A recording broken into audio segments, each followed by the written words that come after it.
வணக்கம், இது அரண்சை. நான் தேவா பாஸ்கர். நீங்கள் பார்த்து கொண்டிருப்பது டீப் டைவ் பாட்காஸ்ட். இன்னைக்கு எபிசோட்ல எதை பத்தி பார்க்க இருக்கோம் அப்படின்னா, நள்ளிரவில் கலைஞர் கைது அப்படின்ற தலைப்பு தான் இன்னைக்கு விவாதிக்க இருக்கோம். யார் கூட பேச இருக்கோம்னா, மூத்த பத்திரிகையாளர் திரு அருளேழன் கூட தான். வணக்கம். வணக்கம். தாவேகாவினுடைய பொதுக்குழு கூட்டத்தில் அந்த கட்சியினுடைய ஒரு லீடர் ஆதவ் அர்ஜுனா ஒரு தகவலை சொல்லியிருப்பாரு. எது சம்பந்தமான கலைஞரினுடைய கைது தொடர்பாக. கலைஞர் கைதின் போது ஸ்டாலின் எங்க இருந்தாரு, இன்னைக்கு கரூர் பிரச்சனையில தாவேகா கட்சி ஒட்டுமொத்தமாக டிஸ்மேண்டலா எல்லாம் சதறி ஓடிட்டாங்கன்றது முக்கியமான பேசு பொருளாக இருந்தது. எல்லாரும் அந்த கேள்வி முன் வச்சிருந்தாங்க. ஒரு பிரச்சனை நடக்குது, ஒரு இஷ்யூ நடக்கும்போது அதுல அக்கௌண்டபிலிட்டி எடுத்துக்காம ஓடி ஒளிறது எந்த வகையில நியாயம் அப்படின்ற கேள்வியை பொதுமக்கள் இருந்து எல்லாருமே வைத்திருந்தாங்க. பெருசா அரசியல் கூட செய்யப்படலை. அவங்க ஓடினதை பத்தி முதல்வருமே கூட கடந்து தான் போனாரு. எந்த கட்சி தலைவரும் சாவறதெல்லாம் விரும்ப மாட்டாங்க அப்படின்ற அளவுல அதை கடந்து போனாங்க.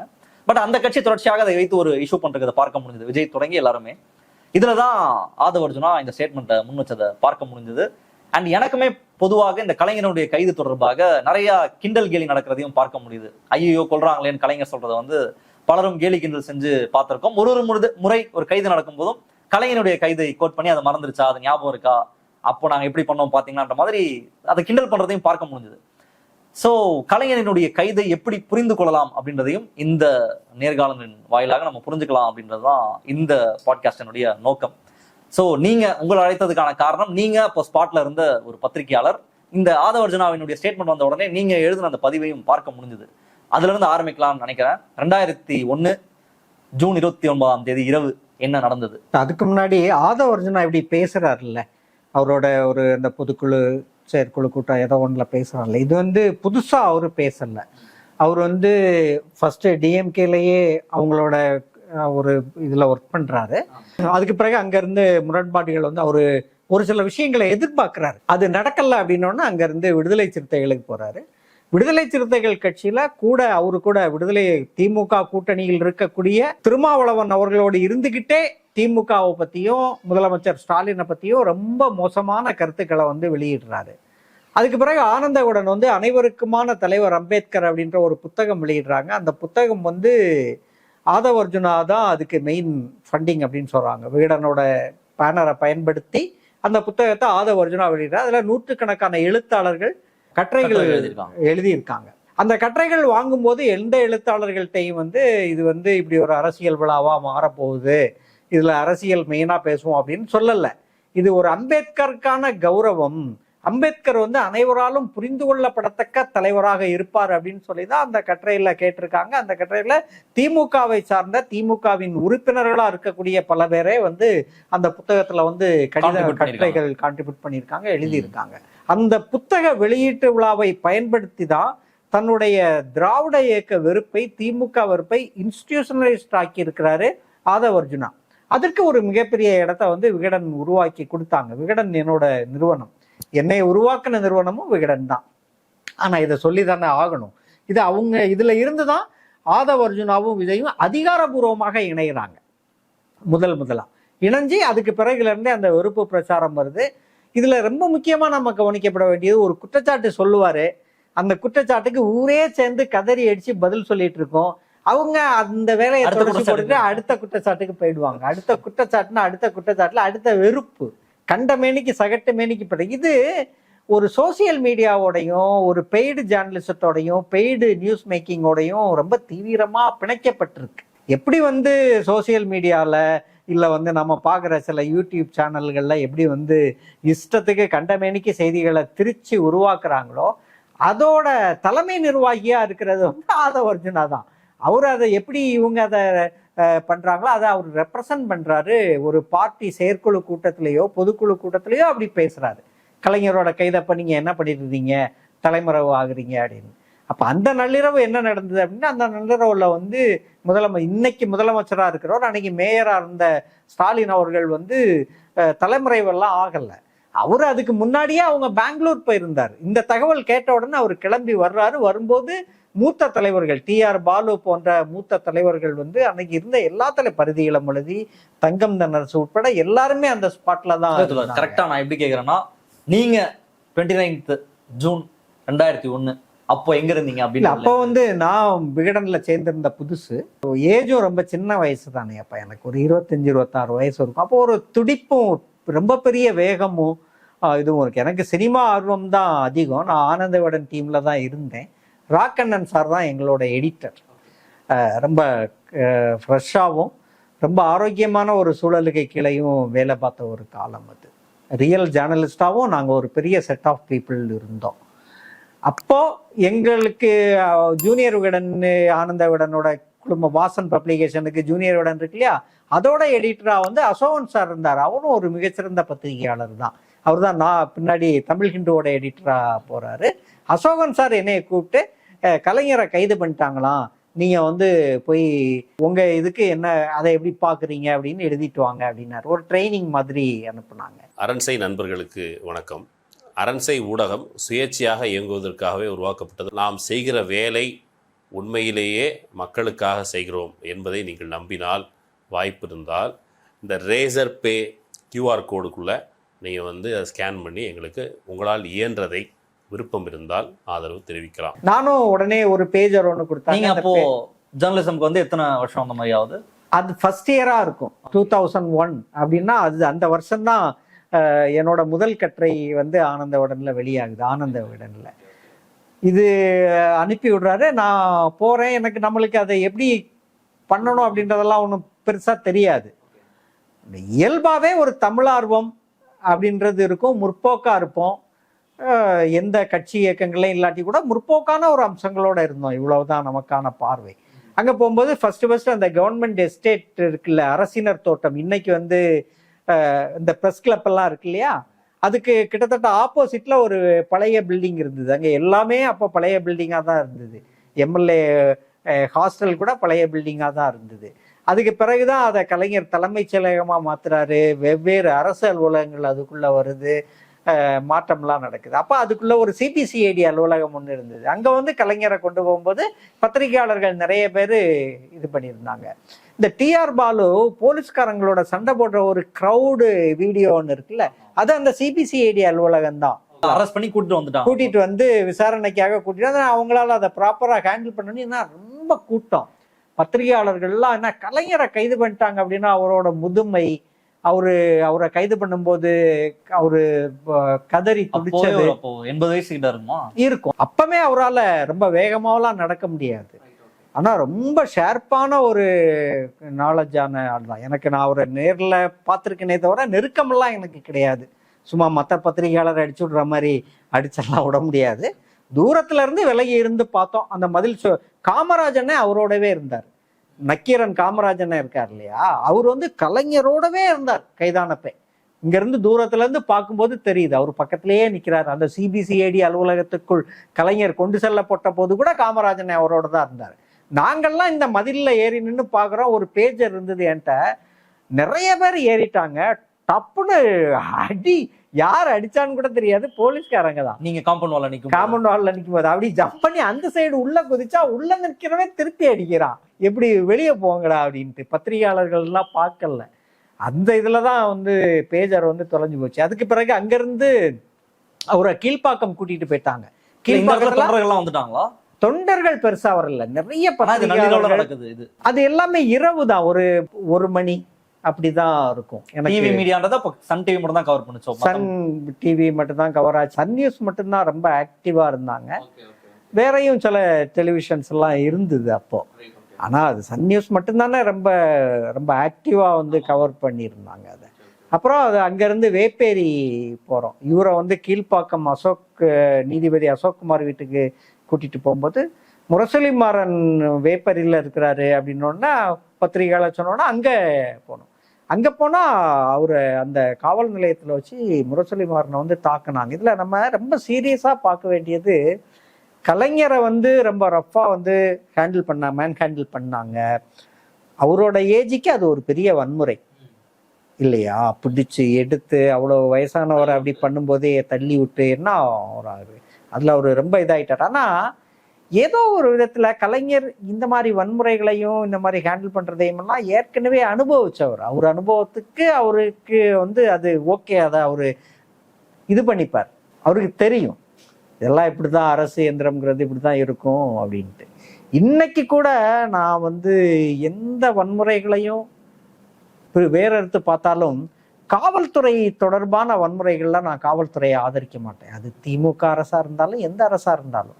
காரணம், திமுகவால் அதிக அளவு பாதிக்கப்படுறவங்க இந்த எதிர்ப்பு இயக்கங்களை சார்ந்த ஒன்று கம்யூனிஸ்ட் தொடர்களாக இருப்பாங்க அல்லது திமுக தொடர்களாக இருப்பாங்க. தமிழ்நாட்டை பொறுத்த வரைக்கும் காவல்துறையால் மிக அதிகமாக பாதிக்கப்பட்டவர்கள், கொல்லப்பட்டவர்கள் திமுக தொண்டர்கள், திராவிட இயக்கத்தை சார்ந்தவங்க. அதுக்கு நீண்ட வரலாற்று பின்புலம் இருக்கு. இங்க இருக்கக்கூடிய தமிழ் இன உணர்ச்சி, தமிழ் தேசிய உணர்ச்சி, திராவிட இயக்க சிந்தனை, ஈழம் சார்ந்த இதையெல்லாம் நீங்க யோசித்து எடுத்து பாருங்க. நீண்டகால அரசின் காவல்துறை ஒடுக்குமுறைக்கும் சட்ட ஒடுக்குமுறைக்கும் கொடிய சட்டங்களிலும் பலியானவர்கள் திமுகவை சார்ந்தவர்களாகவும் திராவிட இயக்கத்தை சார்ந்தவர்களாகவும் அதிக அளவுல இருப்பாங்க. அதனாலயே நாம இந்த காவல்துறை வன்முறைகளை மட்டும் ஆதரிக்கிறதில்ல. அது அசோக்குமார் வன்முறையா இருக்கலாம், மற்ற விஷயங்களா இருக்கலாம். அது அந்த அளவுல தான் இருக்கு. முரசொலிமாறனை வேப்பேரி ஸ்டேஷன்ல வச்சு அடிச்சு அவரை, அதைத்தான் சொல்ல வந்தேன். கலைஞருக்கு ஏற்கனவே இந்த அனுபவங்கள்லாம் இருக்கு. முரசொலிமாறன் கலைஞரை விட சித்தாந்தவாதி. கலைஞர் கிரியேட்டர், கலைஞர் ஜேர்னலிஸ்ட். எல்லாத்தையுமே ரொம்ப ஃபேண்டசியா பார்ப்பாரு, ஜாலியா பார்ப்பாரு, சென்சிபிளான ஆளு.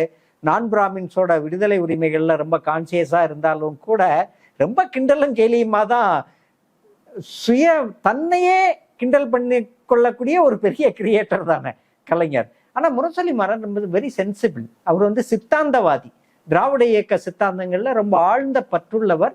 இந்த வரலாற்றை நீக்கமர கற்று நீக்கமர எழுதியவர். திமுகவை 90களுக்கு பிறகு தேசிய அரசியல்ல இந்திய அளவுல கொண்டு போய் சேர்த்ததுல ரொம்ப ரொம்ப முக்கிய பங்கு வகித்தவர் முரசொலிமாறன். தொழில்துறை அமைச்சரா இருந்தவர். அவரை பிடிச்சு வச்சு அடிச்சு அவரோட மரணத்துக்கே அந்த தாக்குதல் தான் காரணம். அடுத்த ஒரு 2-3 ஆண்டுகள்ல இறக்குறார். உள்ள பேஸ் மேக்கர் இருந்தது, புட்டிச்சு எட்டி மிதிச்சா என்ன ஆவார் அவரு? வேப்பேரி ஸ்டேஷன்ல அந்த தாக்குதல் முரசொலிமாறன் அவர்கள் மீது நடந்துதா இல்லையா? அது எப்படி ஒரு நெஞ்சு ஹார்ட் பிரச்சனை இருக்கக்கூடிய ஒரு பேஷண்ட்டை அவ்வளவு தாக்குனா அவர் எப்படி உயிரோட இருப்பார்? முரசொலிமாறன் அவர்கள் இறந்து போவதற்கு முழு காரணமும் ஜெயலலிதா ஆட்சியில் நடந்த அந்த காட்டுமிராண்டித்தனமான தாக்குதல் மட்டும்தான். இதை முரசொலிமாறன் இறந்த போதே நான் எழுதியிருக்கேன். அப்போ ஒரு சென்ட்ரல் கவர்மெண்ட்ல இருந்தாரா? எம்பியா இல்ல அல்லது ஏதாவது பொறுப்புகள்ல? அப்ப அவர் மத்திய அமைச்சரா தான் இருக்காரு, கைது செய்யப்பட்டு. டிஆர் பாலுவும் ஒன்றிய அமைச்சர் தான். ஒன்றிய அமைச்சர்களாக இருந்தும் கூட அவர்கள் இந்த தாக்குதலுக்கு உள்ளாகிறாங்க. டிஆர் பாலு ரொம்ப தன்னோட தலைவரை கைது பண்ணும் போது போய் வேனை கொண்டு போய் அந்த சிபிசிஐடி அலுவலகத்தின் வாசல்ல குவிக்கப்பட்டிருந்த அந்த காவல்துறையினர் அந்த கேட்ல மோதிட்டு அந்த காவல்துறையினர்கிட்ட அவரு ரொம்ப தீவிரமா சண்டை. இதையெல்லாம் மேல இருந்து பார்த்துக்கிட்டு இருந்தோம். முரசொலிமாறனை இவங்க தாக்கி அடுத்த 2003 அவர் இறக்குறார். 2001 தாக்குதல் நடக்கு, 2003 அவர் இறக்குறார். இறக்க வேண்டிய அவசியமே கிடையாது. அந்த தாக்குதல் மட்டும்தான் அவரை காரணம். அவரை நிலைகுலைய வச்சிடுச்சு அந்த தாக்குதல். நான் வெளியே வரும்போது பார்க்குறேன், அவரோட இடுப்புல வேட்டி இல்லை. அவர் மகள் பக்கத்துல நின்றுட்டு இருந்தாங்க. நான் அந்த வீடியோவே சன் நியூஸ்ல ஒளிபரப்பாச்சு. நான் அந்த வேட்டியை அவருக்கு கெட்டி விட்டேன். சும்மா எக்ஸாகரேட் பண்ணிடலாம் சொல்லலை, இது உண்மை. இது சன் நியூஸ்லயே ஒளிபரப்பாச்சு. அதுக்கு பிறகு நான் ரெக்கார்ட் பண்ணி அது ஒரு சின்ன பாக்ஸா ஜூவில வெளியாச்சு. முரசொலிமாறனின் மரணத்துக்கு அந்த தாக்குதல் ரொம்ப முக்கிய காரணம். கலைஞர் அதை ஹேண்டில் பண்ணிட்டார். அதாவது நீங்க சொல்ல வர்றது, கலைஞரால இதை எதிர்கொள்றதுக்கான அந்த பக்குவமும் அந்த அனுபவமும் கலைஞருக்கு இருந்தது. மற்றவர்கள் அதை அவங்களுக்கு. முரசொலிமாறன் சித்தாந்தவாதி. அவருக்கு இந்த இயக்க நடைமுறை, அவரு கலைஞரோட மனசாட்சி மாதிரி இருந்தாரு. கலைஞரோட மனம் கோணுதா இல்லையான்லாம் யோசிக்க மாட்டாரு. அவருக்கு தோன்றதா அவர் சொல்லிட்டு போயிடுவார். அதுவுமே ஒரு ஜேர்னலிஸ்டிக் இதுதானே அவரு. அப்படிதான் அது அந்த கொடூரம் நடந்து முடிஞ்சது. அது ஏற்படுத்தின பின்விளைவுகள் ரொம்ப மோசமா தான் இருந்தது. அதுல குற்றவாளிகள் தண்டிக்கப்படவும் இல்லை. அதுக்கப்புறம் கலைஞர் எப்போ இந்த பிரச்சனைகள் எப்போ சால்வ் ஆகுது? நைட் இதெல்லாம் நடக்குது, அப்புறம் அடுத்த நாள் காலையில் நீதித்துறையில மூலமா தான் அதை தீர்த்துக்கிறாங்க.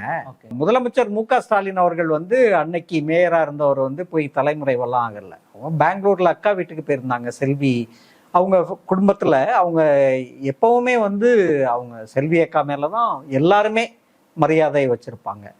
சின்ன சின்ன முரண்பாடுகள், குடும்பம்னா நார்மலா பிரச்சனைகள் இருக்குல்ல, அந்த மாதிரி விஷயங்களை கூட அவங்க செல்வி அக்கா தீர்த்து வைக்கிறதா தான் பத்திரிகையாளர்கள் சொல்லுவாங்க.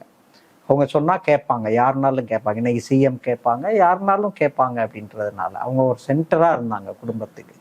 அப்படிதான் இவர் தன்னோட சகோதரியை பார்க்கறதுக்காக பெங்களூர் போயிருந்தாரு. தன்னோட தந்தை திமுகவோட தலைவர் கைது செய்யப்பட்டார் அப்படின்னு உடனே சென்னைக்கு கிளம்புறாரு.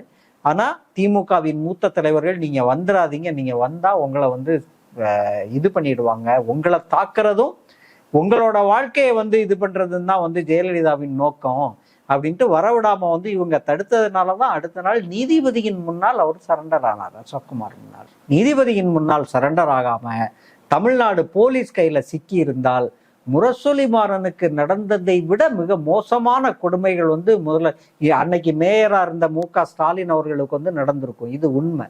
ஜெயலலிதா வந்து ஒரு வேட்டை மிருகத்தை போல, வேட்டை நாய்களை போல அன்னைக்கு காவல்துறையை வந்து ஏவுனது வந்து அன்னைக்கு மேயரா இருந்த ஸ்டாலின் மேலதான். அவர் அன்னைக்கு மாட்டல அவங்க கையில, அவ்வளவுதான். அதான் உண்மை. கனிமொழி கூட இருந்தாங்க இல்ல? கனிமொழி வந்து அத ரொம்ப அவங்கதான் மீடியாவை கோஆர்டினேட் பண்ணதுக்கு அவங்களும் ஒரு காரணம். எல்லாருக்குமே எல்லா தகவலும் சொல்லி கலைஞரோடவே இருந்தாங்க கூட. யாரும் பயப்படலை, யாருமே அன்னைக்கு பயப்படலை. எல்லாமே வர்றது வரட்டும் அப்படின்னு தான் இருந்தாங்க. அதுக்கு கொடுத்த விலை தான் வந்து முரசொலிமாறனோட மரணம். யாருமே அன்னைக்கு பயப்படலையே.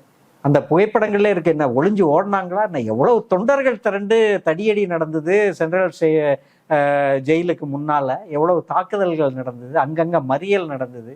யார் ஓடி ஒளிஞ்சா? ஜெயலலிதாவை பார்த்து திமுகவினர் எப்போதுமே வந்து பயப்படுறது இல்லை. ஜெயலலிதாவை பார்த்து பயப்படுற ஒரே ஆட்கள் அதிமுகவினர் தான். அதிமுக மினிஸ்டர்ஸும் எம்எல்ஏக்களும் தான் பயந்தாங்களே தவிர ஒரு ஜேர்னலிஸ்டா நானே பயப்படலையே. ஜெயலலிதா இருந்த அதே பீரியட்ல பக்கம் பக்கமாக பிரபாகரனை புகழ்ந்தும் விடுதலை புலிகளை புகழ்ந்தும் பக்கம் பக்கமா எழுதினவன் நானு. என்னைய ஜெயலலிதா என்ன செய்ய முடிஞ்சது? அதே காலகட்டத்துல தான் பிரபாகரனை கொண்டு வந்து தூக்கில் போடணும்னு ஜெயலலிதா சட்டமன்றத்துல பேசிட்டு இருந்தாங்க. இதை யாராவது மறுக்க முடியுமா? நான் எழுதலன்னு என் கையால நான் பிரபாகரனை புகழ்ந்தும் விடுதலை புலிகளை புகழ்ந்தும் நான் எழுதியிருக்கேன். என்ன செய்ய முடியும் ஜெயலலிதாவால? அதனால ஜெயலலிதாவை பார்த்து எல்லாரும் அஞ்சு நடிகினார்கள். இந்த பிலிம் காட்டுறதெல்லாம் வந்து அது வேற எங்கேயாவது, அப்படிலாம் ஒன்றும் காட்ட முடியாது. ஜெயலலிதாவை பார்த்து பயந்தவன் பூரா அதிமுக எம்எல்ஏ, அதிமுக மினிஸ்டர்ஸ். அந்த அடிமை கூட்டம் தான் ஜெயலலிதாவை பார்த்து பயந்ததே தவிர வேற யாரும் பயப்படல. தர்ணா பண்ற மாதிரி கலைஞருடைய புகைப்படம்லாம் வந்து பார்த்திருக்கேன் தொடர். அந்த சமயத்துல சிறைக்கு முன்னால அது தர்ணா பண்ணல. அவரை கூப்பிட்டு அவரை வந்து தரக்குறைவா டீல் பண்ணிட்டு ஒரு சேர்ல கொண்டு வந்து அவரு தரையிலே உட்காந்துட்டாரு. இது எங்க நடக்குது? இது அடுத்த நாள் அந்த கேம்பஸுக்குள்ள நடக்குது. மத்திய சிறை இருக்கு இல்லையா, ஓகே, அந்த சிறைக்கு வாசல்ல நடக்குது. ஒரு சேரை கொண்டு வந்து இதுல உட்காருங்க. ஒருத்தரை பிடிச்சி, ஒரு வயசான முதியவரை உங்க வீட்டுல இருக்கிற ஒரு தாத்தாவை பிடிச்சி அடின்னு அடிச்சு தரன்னு இழுத்துட்டு வந்து கடைசியில ஒரு சேர்ல உட்காருங்க, எல்லா கேமராவும் உங்களை ஃபோக்கஸ் பண்ணுது அப்படின்ன உடனே சேர்ல உட்காருங்க. அவருக்கு அமர சேர் கொடுத்தோம், அவரு தான் உட்காரல. அவர் எப்படி உட்காருவாரு? மிகப்பெரிய சுயமரியாதை உள்ள ஒரு ஆளு, தன் காலம் முழுக்க சுயமரியாதையாலும் தன்னோட எழுத்து திறமையாலும் தன்னோட பேச்சு திறமையாலும் மட்டுமே முன்னேறி வந்த ஒரு மாமனிதர் தான் கலைஞர். நீ போட்டு அவரை வந்து அவமானப்படுத்திட்டு அப்புறம் ஒரு சேர் கொடுப்ப, அதுல உட்காருங்க அப்படின்னா அவர் உட்கார்ந்துருவாரா என்ன? அவரு உட்கார மறுத்து தரையிலே அமர்ந்தார். அவரோட எல்லாரும் உட்கார்ந்துட்டாங்க, கனிமொழி உட்பட. அந்த போட்டோ தான் ரொம்ப பெரிய அளவு இந்தியா முழுக்க வந்து வைரலாச்சு. இந்தியா முழுக்க ஊடகங்கள் அன்னைக்கு காலகட்டத்துல இதை மிகச்சிறந்த முறையில கவர் பண்ணியிருந்தாங்க. மிகப்பெரிய கண்டனங்கள் ஜெயலலிதாவுக்கு எதிராக வலுத்தது. அன்னைக்கு ஆளுநராக இருந்த ஜெயலலிதாவின் கைப்பாவையாக இருந்த பாத்திமா பீவி, அந்த லேடி, அவங்க மிகப்பெரிய ஊழல் ராணி. அப்படி ஒரு ஊழல் ராணி. அதுக்கு பிறகு நீதிமன்றம் தலையிட்டு கடுமையாக கண்டித்த பிறகு அவங்க ராஜினாமா பண்ணிட்டு போனாங்கன்னு நினைக்கிறேன். எல்லாமே வந்து நடந்தது. துரதிருஷ்டவசமாக அந்த குற்றச் செயலில் ஈடுபட்ட எந்த காவல்துறை அதிகாரிகளும் வந்து திமுக அரசால் தண்டிக்கப்படவில்லை. இன்னைக்கு எப்படி இந்த கரூர் விஷயத்துல இவ்வளவு தாய்மை உள்ளத்தோடு நம்ம முதலமைச்சர் நடந்துக்கிறாரோ அதே மாதிரி ஒரு தாய்மை உள்ளத்தோட தான் கலைஞர் வந்து நடந்துக்கிட்டார். அவங்க குடும்பத்துல இருந்து முரசொலிமாறனை வந்து ஒரு அந்த உயிரை வந்து விட்டு கொடுத்தாங்க. இதெல்லாம் லாட்ரி விற்கிறவனுக்கு எப்படி தெரியும்? திருட்டு லாட்ரி விற்கிறவனுக்கு அவன் தான் கோடி கோடியா எங்கேயாவது திருட்டி லாட்ரி விற்றான்னா எத்தனை 1000 கோடி அவன்கிட்ட இருக்கும். எவ்வளோ கொட்டி கொடுப்பாப்புல சோசியல் மீடியாவில் எழுதுறவங்களுக்கும் இது பண்றதுக்கும். அதனால அது என்னத்தையாவது அவரு இந்த மாதிரி நாளைக்கு இன்னும் வேற எதையாவது கூட சொல்லுவாங்க, நம்ம உட்காந்து இப்படி பதில். ஆனா இல்ல, நம்ம வந்து ஒரு முக்கியமான இதை பதிவு பண்றோம்ல, அது ஓகே. இன்னொரு முக்கியமான கேள்வி, நீங்க போலீஸ்க்கு வந்துட்டீங்க. நான் போலீஸ் பத்தி முன்னாடி பேச நினைச்சேன். ரொம்ப சிம்பிளா சொல்றேன், ரொம்ப புரிஞ்சுக்கிறதுக்கு. கொஞ்சம் செல்வாக்கு இருக்க மனிதரை தொடுவதற்கே போலீஸ் வந்து பயப்படுவாங்க, அல்லது கூட்டமா போனாலும் போலீஸ் வந்து டச் பண்றதுக்கு வந்து பயப்படுவாங்க. இது ரியாலிட்டி. இப்ப ஊடகத்துறையில நீங்க இருக்கீங்க, இப்ப உங்களை வந்து போலீஸ் உங்ககிட்ட கொஞ்சம் அத்துமீறி பேசினா கூட உங்களால சண்டை போட முடியும். நான் பிரஸ்ல இருக்கேன், இத்தனை வருஷம் இருக்கேன், என்ன இப்படி பேசுறீங்க நீங்க கேட்க முடியும். நானுமே ஓரளவுக்கு பேசுவேன், என்ன சார் என்ன பிரச்சனைன்றதை நம்ம போய் பேசுவோம். குறைந்தபட்சமாக ஒரு வட்ட செயலாளர் இல்ல வார்டு மெம்பரு இந்த மாதிரி இருக்கிறவங்களையுமே போலீஸ் வந்து டச் பண்ணலாம் மாட்டாங்க. யாரை அடிப்பாங்க அப்படின்னா, ஒரு போராட்டம் பண்றாங்க கூட்டத்தில் அடிக்கணும்னா போய் அடிச்சிருவாங்க. மற்றபடி இப்படி தொடர்றதுக்கு வந்து பயப்படுவாங்க. கலைஞர் வந்து இவ்வளவு பெரிய ஒரு டால் லீடர், இத்தனை வருஷமாக அரசியல் இருக்கக்கூடியவர், முன்னாள் முதலமைச்சரை நீங்க சொல்லும் போது மேன் ஹேண்டில் பண்ணாங்கன்றத சொன்னீங்க. அவ்வளவு மேன் ஹேண்டில் பண்ற அளவுக்கு அந்த மிருகத்தனமான தைரியம் வந்து போலீஸ்க்கு எங்கிருந்து வந்தது? அது ஜெயலலிதாட்ட இருந்து வந்ததுதான். ஜெயலலிதாட்ட இருந்து வந்தது. ஆக்சுவலா அது பின்னாடி அனலைஸ் பண்ணி பார்க்கும்போது என்ன தெரியுது அப்படின்னா வந்து மேயர் ஸ்டாலின் அவர் வந்து சென்னையோட முகத்தை வந்து மாத்துறாரு. அந்த காலகட்டம் எது அப்படின்றது பார்க்கணும். 90களில் வந்து நம்மளுக்கு குளோபலைசேஷன் வந்து அறிமுகமாகுது. அதோட பின்விளைவுகள் சாதகமாகவும், என்னை பொறுத்த வரைக்கும் சாதகமாகவும் பார்க்கலாம், பாதகமாகவும் பார்க்கலாம். அது வெவ்வேறு மாற்றங்களை உருவாக்கிய போதும் மிலேனியம் 2000 ஆண்டு பிறக்குது இல்லை, அதை ஒட்டி தான் வந்து மாற்றங்கள் வந்து இதாகுது. சிங்கார சென்னையை வந்து முன் வச்சு சென்னை மாநகராட்சியின் பள்ளிகளை வந்து ரொம்ப நவீனமா வந்து கட்டமைக்கக்கூடிய வேலையை வந்து சென்னை மாநகராட்சி பண்றாரு. அதுல ரொம்ப முக்கிய பங்காற்றுறது வந்து சென்னை நகர மேயரா இருக்கக்கூடிய. அதுக்காக அவங்க நிறைய இங்க இருக்கக்கூடிய டிராபிக் எதிர்காலத்தை திட்டமிட்டு நிறைய சின்ன சின்ன மேம்பாலங்கள் கட்டுறது, ஓரளவுக்கு சென்னையோட முகத்தை வந்து அப்படியே மாற்றி அமைக்கிறாங்க. இன்னைக்கு சென்னையில நிறைய மெட்ரோ வேலைகள் நடக்குது, டிராபிக் இருக்கு, அசௌகரியமா இருக்கு அப்படின்றதுல இதெல்லாம் முடிஞ்ச பிறகு அந்த 2000 இருந்தே நடந்த மாற்றங்களோட விளைவுகள் தொடரால சென்னை வந்து மிகப்பெரிய அளவு மாறி இருக்கிறத நாம இன்னைக்கு பார்க்குறோம். மெட்ரோ முடிஞ்ச பிறகு இதை முழுமையா வந்து நாம பார்க்க முடியும். சரியா? இந்த புள்ளிகளோட தொடக்கம் தான் மேயர் ஸ்டாலின். இந்த புள்ளிகளுக்கு முதலா ஒரு புள்ளியிட்டு தொடங்கி வச்சது மேயர் ஸ்டாலின். இது ஜெயலலிதாவுக்கு கோபம். ஒரு மேயர் பதவிங்கிறது துணை முதல்வருக்கு இணையான ஒரு பதவி. சென்னைனா எவ்வளோ வாக்காளர்கள் இருப்பாங்க, தமிழ்நாட்டோட மையம், இந்தியாவின் மிக முக்கிய பெருநகரங்களில் ஒன்று. 4 பிரதான சிட்டியே எடுத்தீங்கன்னா அதுல சென்னை கண்டிப்பா 2வது இடத்துல இருக்காது. இந்தியாவில் நிச்சயமா இருக்கும். மும்பை, டெல்லி, சென்னை அவ்வளவுதான் 3வது இடத்துலயாவது இருக்கும். அந்த மாதிரி ஒரு 3வது இந்தியாவின் மிகப்பெரிய தலைநகரின் மேயராக இவர் இருக்காரு அப்படின்றது இருக்குல்ல, இது வந்து ஜெயலலிதாவுக்கு மிகப்பெரிய உறுத்தலா இருந்தது. 2வது, அதுக்கு முன்னாடி நடந்த கலைஞரோட ஆட்சி 96ல இருந்து 2000 வரைக்கும், அந்த ஆட்சியில தமிழ்நாட்டின் பொற்காலம் அப்படின்னு எல்லாருமே அந்த ஆட்சியை தானே சொல்றாங்க. அப்பதான் நாம வந்து முதலா நம்மளோட முகத்தை மாற்றுறோம். நம்ம ஒரு ஃபார்மிங் கம்யூனிட்டி, விவசாய சமூகம், தமிழ் சமூகம், அந்த விவசாயத்திலிருந்து கிடைக்கக்கூடிய வருவாயை வைத்து இதுவரைக்கும் நாம வளர்ந்து வந்திருக்கோம். நம்மளோட முதுகெலும்புங்கிறது தஞ்சாவூர்ல இருக்கக்கூடிய டெல்டா, அந்த விவசாய பகுதி. ஆனா இனிமேலும் அதை வைத்து மட்டுமே நாம வந்து நம்ம சமுதாயத்தை வந்து முன்னேற்ற முடியாது. நாம ஒரு நவீன இதுக்குள்ள போகணும். ஆங்கிலம் கற்ற ஒரு தலைமுறை பெருநகரங்கள்ல இருக்கு, தமிழ்நாட்டின் பெருநகரங்கள்ல இருக்கு அப்படின்றத புரிஞ்சுக்கிட்டு இதை வந்து ஒரு டெட்ராய்ட் சிட்டியா மாற்றுறதுக்கான ஒரு தகவல் தொழில்நுட்ப இன்வெஸ்ட்மெண்ட்டை எல்லாத்தையுமே கலைஞர் இங்க ஓப்பன் பண்ணிவிடுறாரு. டைட்டில் பார்க் திறக்கப்படுது. அப்பதான் அது இங்க ஒரு மாற்றம் நடக்குது. இந்த மாற்றமும் ஜெயலலிதாவோட அட்டாக்குக்கு ஒரு மிகப்பெரிய காரணம். எப்போதுமே அதிமுக வெற்றி பெறுறதுக்கு இந்த ஜனங்களை படிக்காதவங்களாவும் வச்சிருக்கணும், பஞ்ச பராரிகளாகவும் வச்சிருக்கணும், ஒரு சோத்துக்கு கையேந்திர ஆட்களாகவும் வச்சிருக்கணும். ஆனா டிஎம்கே வந்தாங்க அப்படின்னா, குறிப்பா கலைஞர் வந்தாங்கன்னா இதோட முகத்தை மாத்தணும், இவங்களுக்கு கொஞ்சம் வேலை வாய்ப்பை கொடுக்கணும் அப்படின்றத, அதுல நிறைய சின்ன சின்ன விமர்சனங்கள் கூட இருக்கலாம், அது வேற விஷயம். ஆனா இதை மாற்றியவர்கள மேயருக்கும் முதலமைச்சர் கலைஞருக்கும் ஒரு பெரும் பங்கு இருந்தது. அதற்காக மேயர் ஸ்டாலினை குறிவைத்து நடத்தப்பட்ட தாக்குதல் தான் இது. அவரு சிக்காததால கலைஞரை வச்சு ஜெயலலிதா வந்து இது பண்ணாங்க. அது ஒரு மிக முக்கியமான ஒரு என்ன குற்றச்சாட்டு வைக்கப்படுது, என்ன எதனால? மேம்பாலங்கள் ஊழல் தான் ரொம்ப மொக்கையான குற்றச்சாட்டு. மேம்பாலம் கட்டினதுல ஊழல் அப்படின்ட்டு ஜெயலலிதா சொல்றாங்கன்னா அது எவ்வளவு கோமாளித்தனமான ஒரு விஷயம். அது குற்றச்சாட்டுகள் அதெல்லாம் ஒரு பெரிய விஷயம் இல்லை. வேட்டையாடுறது, மன ரீதியா வந்து அந்த குடும்பத்தை வந்து தொந்தரவு பண்றது இருக்குல்ல, நிறைய பெண்கள் தானே, கனிமொழி, கலைஞரோட குடும்பம், அவங்களோட துணைவி, 2 துணைவியார்கள்லாம் அன்னைக்கு அந்த இரவு ஒவ்வொரு ஸ்டேஷன்லையும் ஒவ்வொருத்தரும் போய் அழுது புரண்டு ஒவ்வொரு இடம் தெரியாம ஓடிட்டு இருந்தாங்களே, எங்க வச்சிருக்காங்கன்னே சொல்லலையே. அதுக்கு காரணம் என்ன? மென்டலி அந்த குடும்பத்தை வந்து டிஸ்டர்ப் பண்ணணும். ஒரு அரசியல் காரணங்களுக்காக இந்தியாவில் வேறு எந்த குடும்பங்களும் இவ்வளவு தொந்தரவுக்குள்ளாக்கப்பட்டது இல்லை கலைஞர் குடும்பத்தை போல. லாலு குடும்பம் கூட ஓரளவுக்கு தொந்தரவுக்குள்ளாயிருக்கு. ஆனா கலைஞர் குடும்பம் அளவுக்கு காவல்துறையால் வேட்டையாடப்பட்ட குடும்பம் என்று வேறு எதுவுமே கிடையாது. கலைஞர் குடும்பம் தான்.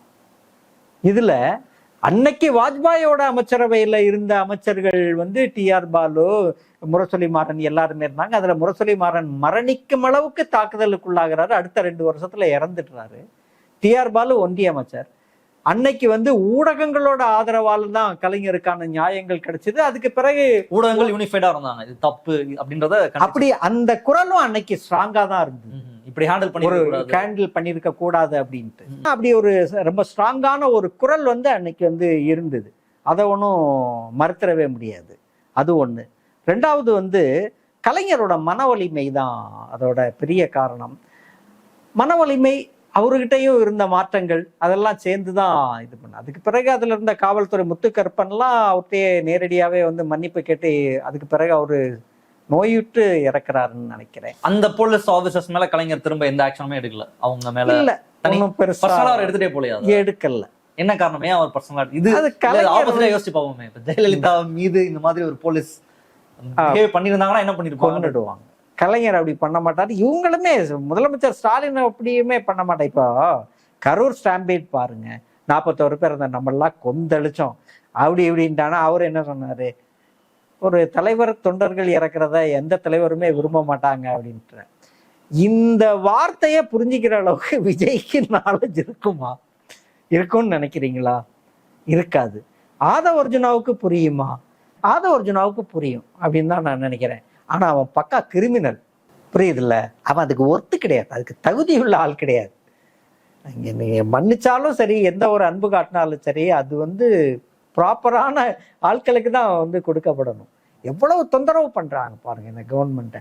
அவங்க பர்சனலா எடுத்துக்கலாம் கூட இவங்க பர்சனலா ஆக்கிட்டு இருக்காங்க. அது ஒண்ணு. வாஜ்பாய் பீரியட்ல ஆட்சியில இருந்தோம். ஸ்பெக்ட்ரம் ஊழலப்போ மன்மோகன் சிங் ஆட்சியிலையும் திமுக மேல மிகப்பெரிய தாக்குதல் நடத்த, அப்பவும் ஒன்றிய அரசு பெருசா கை கொடுக்கல. இவங்களை கைது பண்ணி உள்ள வச்சாங்க, காங்கிரஸ் தான் பண்ணாங்க. இப்படி தன்னோட காலம் முழுக்க வீண் பழியையும் இதையும் வந்து சுமந்தது இருக்குல்ல கலைஞர். அது வந்து வேற எந்த தலைவர்களா இருந்தாலும் அதோட காலியாயிருப்பாங்க. கலைஞர் அப்படின்ற ஒரு மிகப்பெரிய ஆளுமை, அவரோட அந்த போர்க்குணம் இருக்குல்ல, எழுத்து திறமையும் அதுவும். லல்லுவை கம்பேர் பண்ணி பார்க்கலாம் நம்ம. லல்லு எப்படி முடங்கி போயிருக்கிறார் அப்படின்றத. ஆமா, லல்லுவையும் வந்து இதே மாதிரிதான ஊழல்வாதி, அந்த இதுல மாட்டு தீவன ஊழல் பண்ணார். அப்படியெல்லாம் கிடையாது. அவர் வந்து அங்க இருந்த ஏழை மக்களுக்காகவும் பிசி மக்களுக்காகவும் ஒர்க் பண்ணவர். அதுக்காக அதுதான் பொறாமை லாலு மேல. வேற என்ன பொறாமை? லாலு மத கலவரங்களை தடுத்தவர். பாசிஸ்ட் அத்வானியை கைது செய்து சிறையில் அடைப்பேன் என்று முழங்கியவர். நேரடியா டெல்லியில போய் வந்து அத்வானியை சந்திச்சு எச்சரிச்சுட்டு வந்த மாவீரன் லாலு பிரசாத். இந்திய அரசியல் வரலாற்றுல வந்து ஒரு சில மாவீரர்களை தான் நாம பார்க்க முடியும். வடக்குல லாலு பிரசாத், தெற்குல கலைஞர். லாலு பத்தி பேசும்போது ரொம்ப உணர்ச்சி பொங்க பேசலாம். மா மனிதன், மா வீரன். என் ஊருக்குள்ள நீங்க வந்தீங்கன்னா உங்க தாயிட்ட குடிச்ச பாலை நான் கக்க வைப்பேன்னே சொல்லிட்டு வந்ததா மீடியாக்கள் பதிவு பண்ணியிருக்கு. அப்படி பண்ணினார். பகல்பூர்னு நினைக்கிறேன், பகல்பூரா ஏதோ ஒரு ஊரு. அது எல்லாமே நான் ஒரு கட்டுரை எழுதுனதுல இருக்கு என்ன நடந்ததுன்ட்டு. அந்த ஊர்ல பயங்கர கலவரம், இந்து முஸ்லீம் கலவரம். லாலு போய் அந்த கலவரத்தை வந்து ஸ்டாப் பண்ணிட்டு வர்றாரு.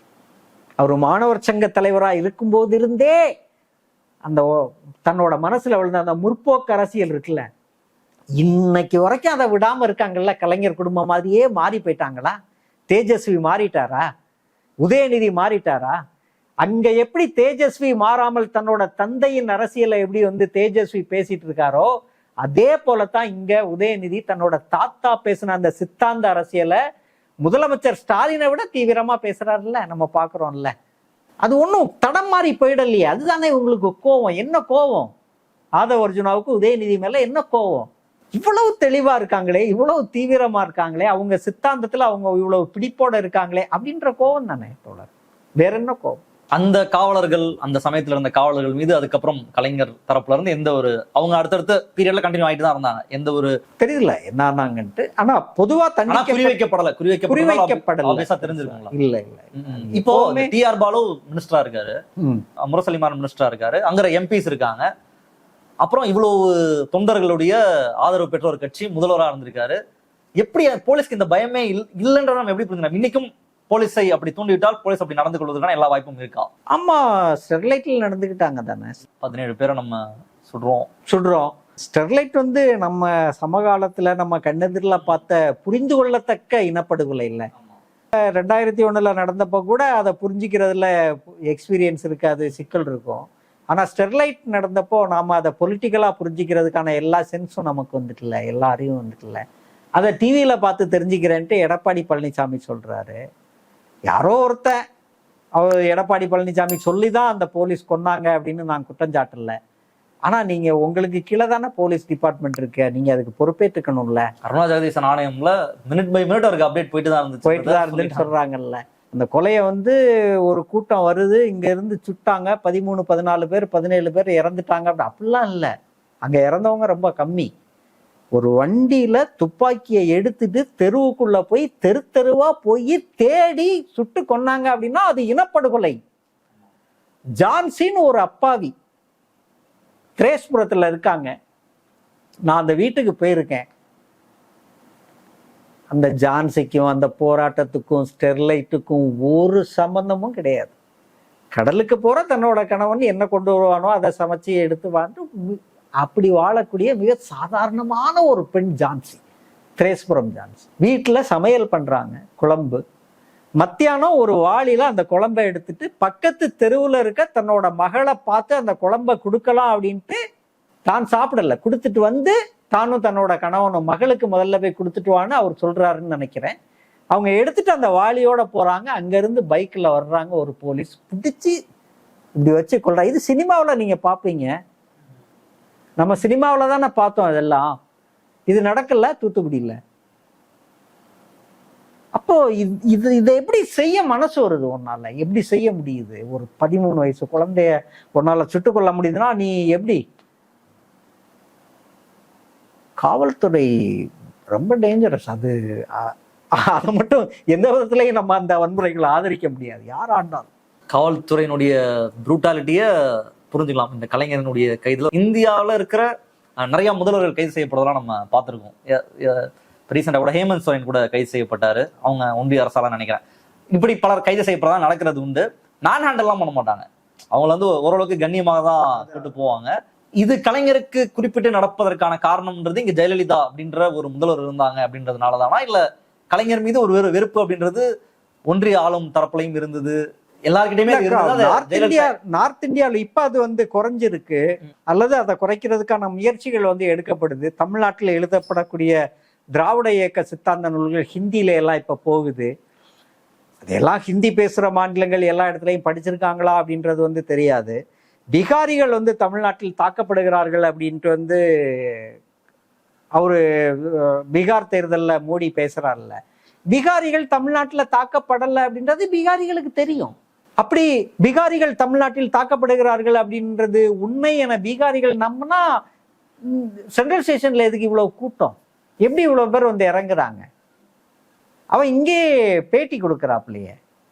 ஆக்சுவலா இந்த பேட்டியை நாம அங்க கொடுத்துருக்கணும். அங்க உள்ள தேர்தல் பிரச்சார மேடைகள்ல இங்க இருந்த தொழிலாளர்களை மேடையில ஏற்றி பேச விட்டுருக்கணும். நாங்க அங்க ஹாப்பியா தான் இருக்கோம் அப்படின்ட்டு அந்த தொழிலாளர் அங்க போய் பேசியிருக்கணும். அதுதான் நமக்கு பயன்படும். வட இந்திய மக்களிடம் தென்னிந்தியர்கள் பற்றி, குறிப்பாக தமிழ்நாட்டு மக்கள் பற்றி, தமிழ்நாட்டு மக்கள் என்றால் பிரிவினைவாதிகள், இவங்க செப்பரேட் வந்து அடையாளங்களை கொண்டவர்கள் அப்படின்ற ஒரு வெறுப்பு பிரச்சாரம் வந்து தொடர்ச்சியா திட்டமிட்டு வந்து இது பண்ண. அதை பிஜேபி வந்து இவர்கள் இந்து மதத்துக்கு எதிரானவர்கள் அப்படின்ட்டு புதுசா அதோட இவ்வளவு நாளும் இன ரீதியாக இருந்த வேற்றுமையோட அதுல மதத்தையும் வந்து மோடி வந்து சேர்க்கிறார்.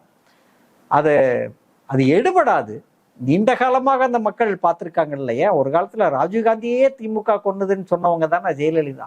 திமுகவை தடை செய்யணும்னு அவங்க சொன்னாங்களா இல்லையா? அதுல எது உண்மை? எதுவுமே உண்மை கிடையாது. திமுக மேல அந்த பழியை தூக்கி போட வேண்டிய அவசியம் என்ன? திமுகவுக்கும் ராஜீவ்காந்தி கொலைக்கும் என்ன சம்பந்தம்? அது என்ன ஒரு எவ்வளவு பாதகத்தை உண்டாக்கிச்சு.